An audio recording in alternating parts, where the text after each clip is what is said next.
It's not a game, it's a rich thing. 7 Enduring Myths about Eleanor of Aquitaine. Eleanor of Aquitaine, circa 1122–1204, was Queen Consort to both Henry II of England and Louis VII of France. She was also mother to Richard the Lionheart and John of England, and is popularly remembered for her beauty and her immense power. But how much of what we believe about Eleanor is actually true? It seems a whole host of myths and misconceptions pervade discussions of Eleanor's life, from her physical appearance to the role she played in medieval Europe. Here's 7 enduring myths about Eleanor of Aquitaine. 1. Eleanor yielded exceptional power throughout her life. This is plain wrong, and there is now a lot of scholarship to prove it. The evidence suggests that Eleanor wielded next to no power in her first marriage to Louis VII of France. In the early years of her second marriage to Henry II of England, things got slightly better. She wielded power subject to supervision. The same was true when she presided over her own lands in the years 1168 to 1174. But otherwise, prior to her captivity, Eleanor wielded about as little power in her second marriage as her first. At the same time, and in the years immediately before her rule, there were actually other women wielding more power than her, including both her mothers-in-law and Queen Melisende of Jerusalem. Eleanor did wield huge power in her later years, but that was as a widow, and the wielding of power by widows was a perfectly conventional situation in the medieval world. 2. Eleanor was exceptionally beautiful. Was Eleanor blonde, brunette, red-headed? Was she beautiful? We simply don't know. There is no contemporaneous description of her looks by anyone who saw her. One slightly later source describes her as very beautiful, and a German balladeer, who almost certainly never saw her, speaks about her desirability. But none of the strictly contemporary ones say a thing. The nearest we come is Richard of Devise's writing when Eleanor was in her late 60s. He refers to her, beautiful yet chaste. The problem is this occurs in a passage which may well be tongue-in-cheek. The best evidence that Eleanor was beautiful is very second-hand. A troubadour did write droolingly about the beauty of her daughter Matilda, whom he did actually meet. Since Henry II was famously not fabulously handsome, this might well suggest Matilda inherited her looks from her mother. We do, of course, have Eleanor's own authorized portraits, her tomb effigy, the window in Poitiers Cathedral, and the Eleanor Psalter. But it's hard to gain anything from the stylized tomb effigy, and the others show her as a woman embracing middle-age wrinkles and all. Ultimately, the evidence best reflects Eleanor as a very good-looking woman, but not an exceptional beauty. Interestingly, she seems to have attracted devotion more for her personal qualities than her looks. 3. Eleanor presided over the courts of love. There were no courts of love, where women were said to rule over cases of romance based on medieval codes of chivalry. This is actually a joke that got out of control. There is no evidence Eleanor even met any of her fellow judges once they were adults.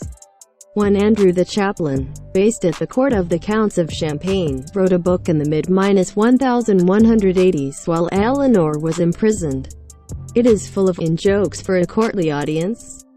One of said jokes is the court of love itself, which Andrew placed under the control of a range of women, many of whom never met at all, but all of whom had been in one way or another victims of the system of arranged marriages, and thus of the lack of female autonomy. This whole story stems from some scholars in the 20th century taking a spoof as being the real deal. 4.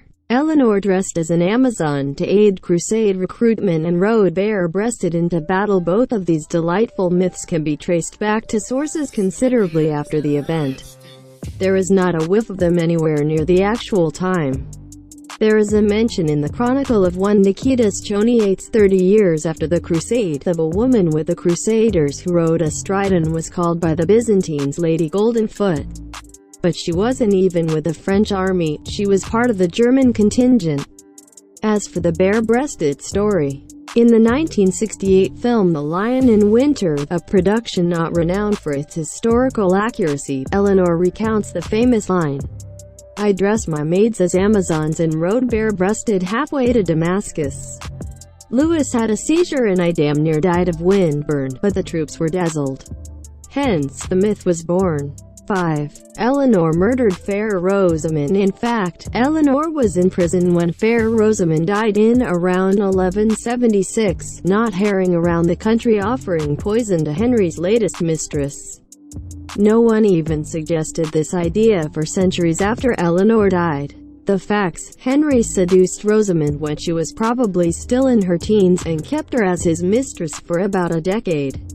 Rosamond entered Godstow Priory at about the time Henry II got another teenager, his ward, aka foster daughter, Ida de Tosny, pregnant. Rosamond died shortly after. The story of beastly Eleanor and Fair Rosamond was invented in the 13th century when foreign queens called Eleanor, especially Eleanor of Provence, were unpopular. 6. Eleanor's favorite child was Richard, and she abandoned John. If there is one thing we all know about Eleanor, it is that Richard was her favorite child, right? Well, no. There is plenty of evidence that Eleanor was very proud of Richard, and she spent more time with him than her other sons for political reasons. He was made her heir in Aquitaine by Henry II. But there is no evidence he was her favorite. In fact, she opposed Richard in John's favor on more than one occasion, notably in relation to John's role while Richard was on crusade. John's childhood abandonment in Fontevraud is effectively a myth. He may have been at school there, but given that Eleanor was ruling a county prone to violent upheaval, there were security reasons for this, and it was not far from her main residence. When imprisoned, her chief jailer was also the man charged with John's education. In both locations, she was likely to see John quite regularly, and his later closeness to her suggests that they forged a very close bond. Actually, it is a fair bet that Eleanor was closer to her daughters than any of her sons. 7. Eleanor berated the Pope by the wrath of God for not helping her free Richard. The famous Eleanor by the wrath of God, Queen of England letters, in which Eleanor scolds the Pope for not aiding her in freeing Richard from captivity, were not written by Eleanor at all, but by ten-for-hire Peter of Blois. He was not, as he is often said, her secretary. They are not in the Vatican's files. In other words, there is no evidence they were sent. Probably they were part of Peter's marketing portfolio. They were found in his files and nowhere else. Also, Pope Celestine, as Cardinal Bobuin, had been a friend of Eleanor's for years. She had met him repeatedly. She had corresponded with him, addressing him as a friend. Speaking of the sincerity of my affections, Sarah Cockerill studied law at Oxford University and practiced as a barrister specializing in commercial law until 2017. Her lifelong interest in English history led to her spending her spare time researching the life of Eleanor of Castile, and then writing Eleanor of Castile, the Shadow Queen, the first full-length biography of Edward I's beloved queen. As a longtime admirer of Eleanor of Aquitaine, that great queen was the obvious next step. Sarah continues to work in the legal world, and spends her time between London and the seaside. It's not a game, it's a rich thing.